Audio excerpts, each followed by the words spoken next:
Ready? Stream marker.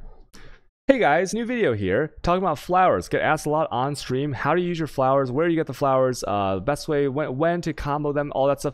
Get asked a lot. So I'm gonna make this very quick video to explain the flowers and how I use them, and you can get some ideas. So first, how do you drop the flowers? Killing tier 2, tier 3, or tier 4 bosses will have a chance of flowers. Killing Oshabi, the boss, spoiler alert, will have a chance of dropping multiple flowers at once. And so you will get a lot of them. When you're first starting out, you'll notice that you probably can't spend all of them if you're running them on only tier 2, 3, and 4 because you're bottlenecked on the seeds. However, if you're using them all on tier 1s, you will probably run out because each flower has a set of charges that affects a seed once, okay? So first question that I ask all the time is, can you stack the flowers, okay? There's 3 types. There's a green, there's a red, and then there is a white, okay? And for the purposes of this video, when I say flower, I'm just referring to like the actual thing, because like the name of it, the middle tier is called a flower, but when I say flower, just imagine that I'm talking about the whole thing. It doesn't matter what tier, okay?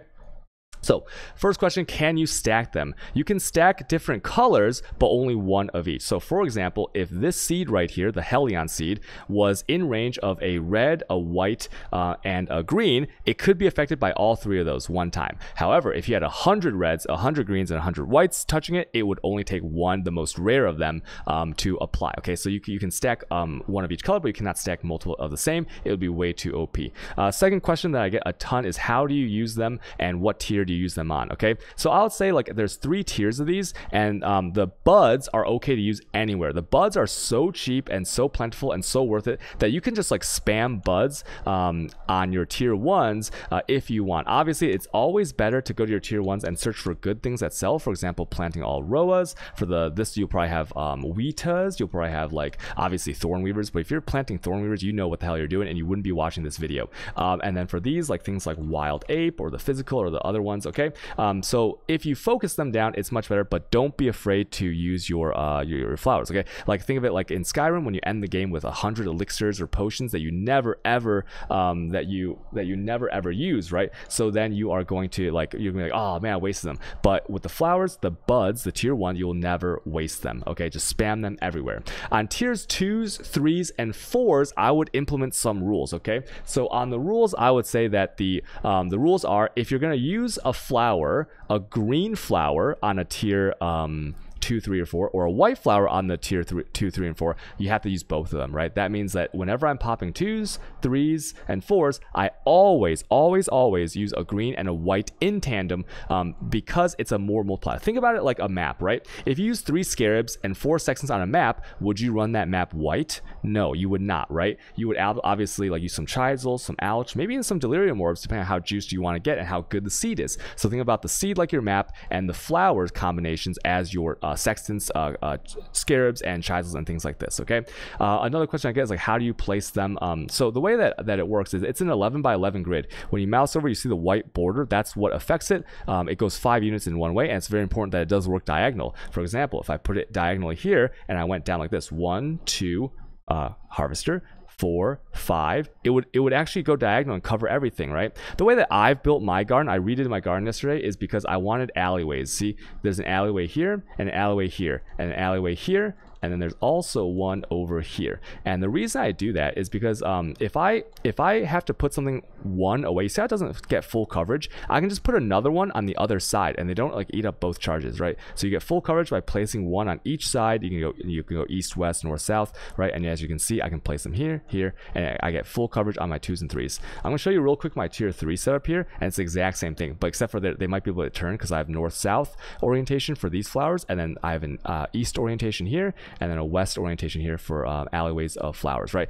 You can always overlap if you want. Okay, another thing to note about flowers and the charges is that when you're using them, it's very important to look at the charges, because if you use buds, which are, I don't have any here, but buds are 50 uses, right? They can target 50 seeds. A flower patch can have 24 seeds because it's 5 by 5 minus the harvester.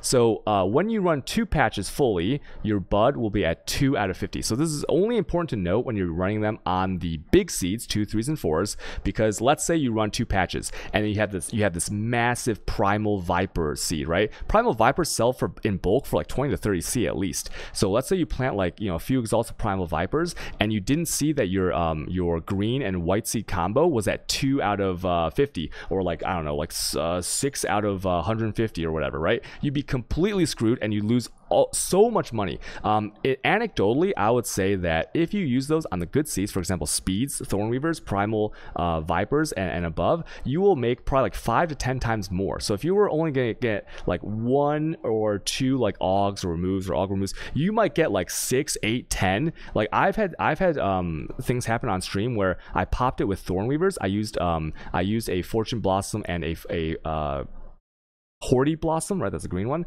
and I think I made like 20 to 30 exalts in 3 patches, okay? Because those things sell really well, and you just get it's like a more multiplier, super crazy. So definitely feel free to use those. I would say that the higher tier ones for flowers and blossoms, maybe save those for 2, 3s, and 4s, but feel free to use them freely.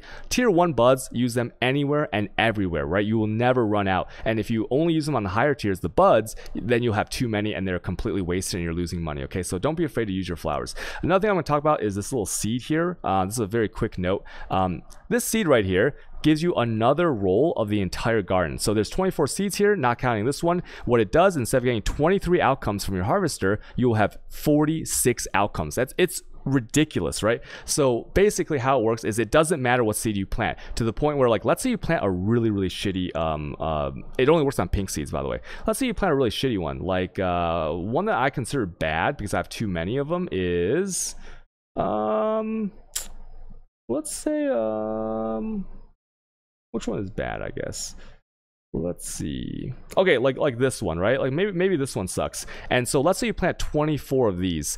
When it re-rolls, it does not select a craft out of just the seed. It can give you a craft from everywhere, and that's what's so crazy about it, because you can use like these garbage seeds and get and not only do you double your crafts, it can give you like the oil one or the fossil one that can like give you the, you know, the fractured fossils, faceted fossils, whatever, right? And it's really crazy. So definitely in every tier 2, 3, or 4 patch that you have those seeds in, you absolutely have to use a Wild Infestation Queen bulb in there. It's mandatory, okay, to the point where if you're not using this in every 2 and above patch, then you're doing it actually wrong, okay? So make sure you have one here. You don't have to wait for all of them to catch up because it takes a lot. So you can, if these are like done and the queen bolt isn't, just pop the rest, and then the next cycle it'll catch up and you'll pop it, okay? And then what else is there to say about seeds? I'll just give you a little rundown of my garden. You can see like the little alleyways and stuff. That's how I chose to do it, but you can like make this a little bit smoother. Also, another thing to do, a little quick note is, like, let's say your flowers get used up, make sure your Horty stations, the reason I have my Horty stations around the colored patches is because if I miss a flower, I can just go like this. You can just take it out of your inventory. See, look, I want another Horty bud, I can just place down another Horty bud, right? Directly from my inventory without going back to town. So that's like kind of how the flowers work. If you want to sell them, buds are kind of worthless, like 5 to 10 C. The Fortune Blossom, I guess, is like 1 exalt if it's full charges. Don't get scammed on charges. Mouse over it. Make sure it's 150 out of 150, 100 out of 100, or 50 out of 50. Don't buy like a 2 out of 50 because you're going to get scammed. And other than that, okay, thanks for watching my video. I stream every day on twitch.tv/cukedog_. And I hope you guys enjoy this league. If you have any questions, you can ask me there. Okay, bye, guys. I'll see you guys later. Bye. Thanks for watching my video. Bye.